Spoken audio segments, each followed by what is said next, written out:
This is Stolen ATV, ladies and gentlemen. Good morning. Welcome back to another edition of Edmonton Oilers discussion here on the channel today.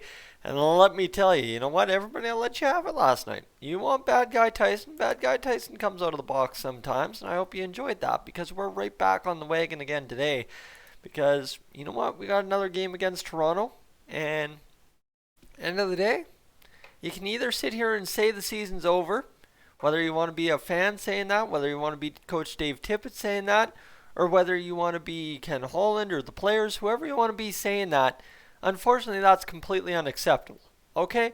Saying the season is over until or before the Oilers are eliminated officially from the playoffs is just silly and stupid. Why I say that is we've been through this last November and December, last 2019 I should refer to, when the Oilers started hot in October and then kind of the wheels fell off the bus there for about a month and a half, and then Kyler Yamamoto came up. And I was talking with a fellow Oilers kind of social media commentator here last night, and it's simple. It's simple. Is we came up with a couple key things for the Oilers to come around and do. One being simply adopt the Yamamoto Principles. What do I mean by that? Well, you know what? Kyler Yamamoto, and this was Ty's point, is Kyler Yamamoto is a guy that comes in and plays 110% on every shift. So if the Oilers could theoretically go out there and play 110% by every single player, my goodness, imagine what would happen.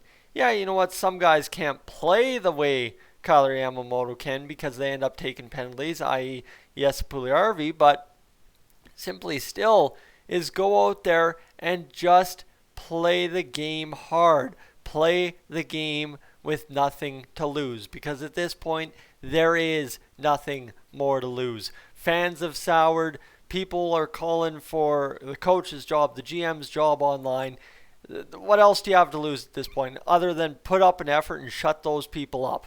That's all you got to do at this point. So that's where I'm looking for tonight from the Oilers, is go out there and just put up an effort that everybody can be proud of, that nobody can knock, right? That's kind of the key is, you know what? Yeah, I'm still 100% on board with the Oilers, 100%. Because until they're eliminated, I'm going to tell you there's still another chance to make the playoffs. And right now as it is, even if you create two divisions within the North Division, the top three teams, whether you want to say that's Montreal, Toronto, Winnipeg, and then the bottom four are competing for the last playoff spot, the Oilers very well could go out there and win 5 games in a row, and guess what? We're not even having that conversation about playoff standings and stuff anymore. For instance, let's look at it this way, is the Oilers are in 5th spot, so Vancouver's in 4th. Vancouver just kind of beat the wheels off of Ottawa for 3 straight games. Guess what? The Oilers get to do that 4 out of their next 6 games after this one against Toronto this evening at 5 p.m. So you want to talk about, okay, 4 wins, that gets us to 7. We win even one of the others, that gets us to 8. Suddenly, oh my goodness, look at that. The Oilers are at 16 points, and depending on what happens here, are somewhere in the mix of 3 and 4. Now the thing is, this Oilers squad, I've said it before and people mock me for it. And I'm sorry. You know what? If you feel the need to mock somebody on YouTube because you think that I know what I'm talking about, you're mistaken, right? I know I don't know what I'm talking about. I just make educated guesses just like you. And if anyone out there thinks they know what they're talking about to the Oilers, why are you hiding behind screen names as opposed to writing for the Edmonton Journal, reporting for 630 CHED, or working with Sportsnet, okay? Because straight up, until then, I'm not taking you seriously if you're not taking me seriously. So, with that said, I don't know what I'm talking about, but when it comes to this Oilers team, they're capable. Why are they capable? Most of the defense last year is what got us into the play-in round last year. That is capable. And this year, that would be good enough to be in the first round of the playoffs. So yes, when I say the defense is capable, they are capable.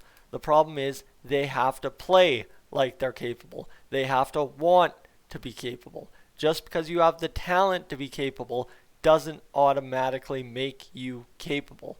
So for the Oilers tonight, again, back to that, right? Play that lights out effort, but also play like you're capable of. Because, yeah, you know what? The goal scoring doesn't look so pretty either. The Oilers have scored, had some high scoring goal games, but don't forget about this. The Oilers are the 5th lowest scoring team in the Pacific Division with the second, or Pacific North Division, with the second most games played. And you know what? Yeah, okay, you can say that's on the depth, whatever, but sorry, it's on everybody. I don't care who you are, right? If Leon Draisaitl, how many cracks did he have at the post at the end of last game? You know what? Leon Draisaitl, he normally buries those. So again, you know what? Everybody's got to be accountable here. Everybody's got to go out there and hold themselves to the highest standard, play like they're capable of, finish their chances like they're capable of, and you could see a completely different Edmonton Oilers team in tonight's game, Hockey Night in Canada, against the Toronto Maple Leafs.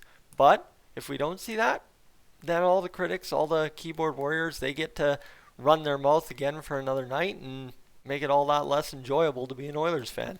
And I'm sorry, it's tough.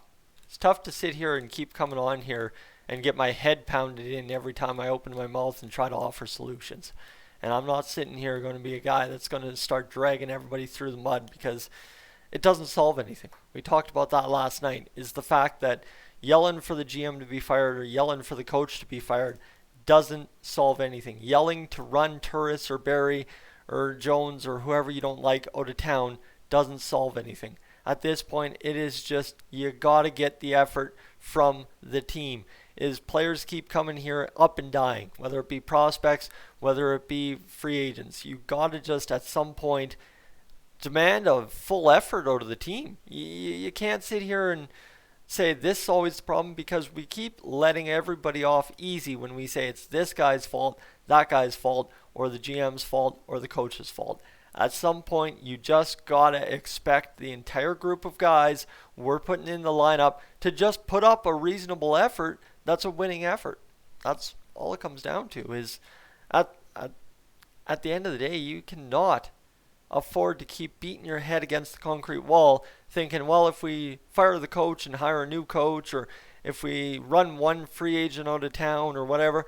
No, at some point that no longer becomes the valid reason, because you can sit here and say, well, we need to do this, or we should do this, or we should do that. You know what the Oilers should do? They should play a hockey game. They should play a hockey game to their capabilities. That's what the Oilers should do. Ladies and gentlemen, I'm Tyson. This is Stolen TV. I'm up on out of here.